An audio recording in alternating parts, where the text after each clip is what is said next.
और इस बीच इंदौर से एक बड़ी खबर मिल रही है। पंजाब नेशनल बैंक को बम से उड़ाने की धमकी भरा मेल यहां पर मिला है। सियागंज का ये पूरा मामला बताया जा रहा है। सीबीसी सियागंज ब्रांच में मेल के माध्यम से धमकी मिली है। सूचना के बाद बीडीडीएस की टीम, इसके साथ ही अधिकारी ब्रांच पहुंच गए हैं। ब्रांच में टीम ने तलाशी ली है, लेकिन राहत की बात यह रही कि कोई भी संदिग्ध वस्तु यहां पर मिली नहीं है। साइबर की टीम अब मेल की पड़ताल में जुटी हुई है। बैंक के मेल आईडी पर सुबह के समय एक मेल आया। 2 बजे बम को ब्लास्ट करने की इस मेल में धमकी दी गई थी। व्यक्ति ने मेल किया है कि वो जो जीजी टावर में पंजाब नेशनल बैंक है, वो बैंक में बम प्लांट किया गया है, जो वो 2 बजे उसको ब्लास्ट करेगा रिमोट से। इस संबंध में हम लोग सब यहाँ पर आए हुए हैं और बीडीडीएस हमारी टीम चेक कर रही है। जो भी सिक्योरिटी मेजर्स हैं उनको अपनाया जा रहा है, गार्ड द्वारा चेक किया जा रहा है, और जो भी जानकारी उसकी साइबर से हमें डिटेल निकलवा लें, उसके बाद वैधानिक कार्रवाई की जाएगी। बस अंग्रेजी शब्दों का प्रयोग है, उसमें कोई अज्ञात व्यक्ति ने, अभी उसको ट्रेस कर रहे हैं, हम लोग पता कर रहे हैं क्या भेजा गया। मेल बैंक को भेजा गया था, इस शाखा को भेजा गया। ब्रांच का नाम है जीजी टावर, पंजाब नेशनल बैंक के कॉर्पोरेट शाखा, इसमें भेजा गया है। अभी लिंक का निकाल रहे हैं, साइबर पर हमने टीम भेज लगा दी अपनी, साइबर हमारे सब निकाल रहे हैं। और कुछ भी सर कुछ ऐसा यहाँ पे मिली, पूरा हमने सर्च करा लिया, कुछ नहीं मिला। लगातार हमारी टीम जांच कर रही है, वो भी लगातार कर रहे हैं। इसने यहाँ पे ड्रग्स मिली।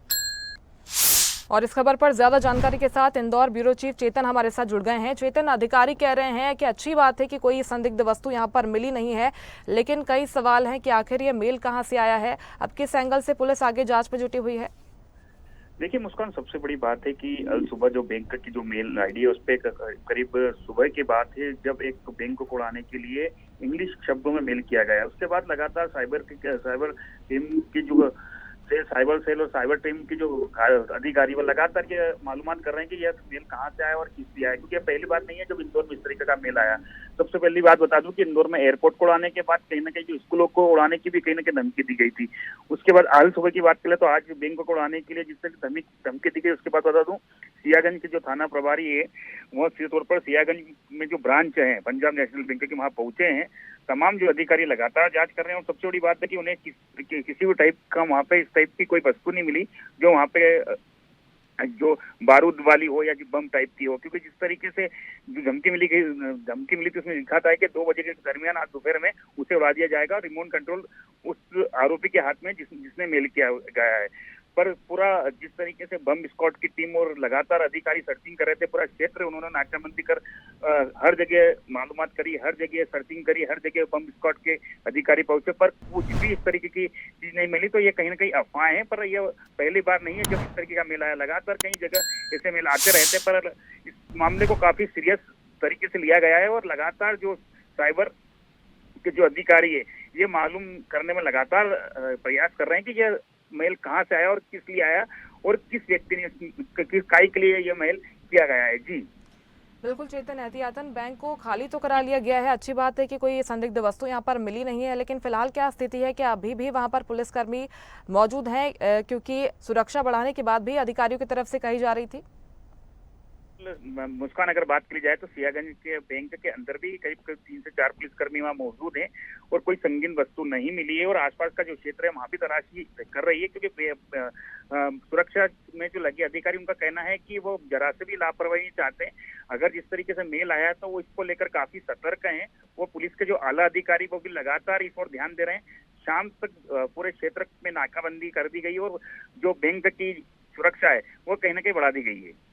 बिल्कुल, इस मामले में बड़े खुलासे हो सकते हैं। साइबर सेल की टीम पर सबकी नजरें रहने वाली हैं कि रिपोर्ट में क्या कुछ आता है, क्योंकि चेतन, जिस तरह से आप भी बता रहे हैं, इसके पहले जो धमकी भरे मेल्स मिले हैं इंदौर की अगर बात करें, एयरपोर्ट को, इसके साथ ही आईपीएस में भी इस तरह का मेल आया था। हालांकि कुछ शरारती तत्व भी इसके पीछे हो सकते हैं, इस लिहाज से भी ये मेल भेजा जा सकता है। चेतन, बिल्कुल सही बात कर रहे हैं, क्योंकि जिस तरीके से पहले एयरपोर्ट पे उस पर आईपीएस एनडीपीएस जो बड़े स्कूल है, नामी स्कूल है, उनको भी उड़ाने की धमकी दी गई थी। उसके बाद जिसमें बाद में जब संगीनों को पकड़ा है तो कहीं ना कहीं वो उसी कैंपस के विद्यार्थी निकले थे। पर इस बार कहीं ना कहीं अगर बात चली जाए तो लगातार ये पुलिस प्रयास कर रही है और सबसे बड़ी बात है इसको गोपनीय रखा गया है कि कहाँ से मेल आया है, क्योंकि पुलिस के आला अधिकारी चाहते हैं कि जिस तरीके से यह मेल आने के बाद कहीं ना कहीं पूरा सिस्टम डिस्टर्ब हो जाता है साइबर सेल डिस्टर्ब हो जाता है, पुलिस के आला अधिकारी डिस्टर्ब हो जाते हैं।